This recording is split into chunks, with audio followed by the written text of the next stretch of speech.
shout out po. Kain po tayo mga guys.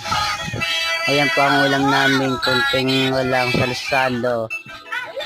Papakita ko po ang aking panganay na baby namin. Ayan po si Marceline. Pinanganak po siya December 2020. December 3. Ayan po ang aking asawa. Ayan po. Papakita ko po ang aming bunso. Nasa siyan pa po. Malapit na po siya lumabas. Abang-abang po tayo mga guys. Ayan po. Mga next week po. Kain po tayo mga guys. Chicken lang po ulam natin ngayon. Yan po.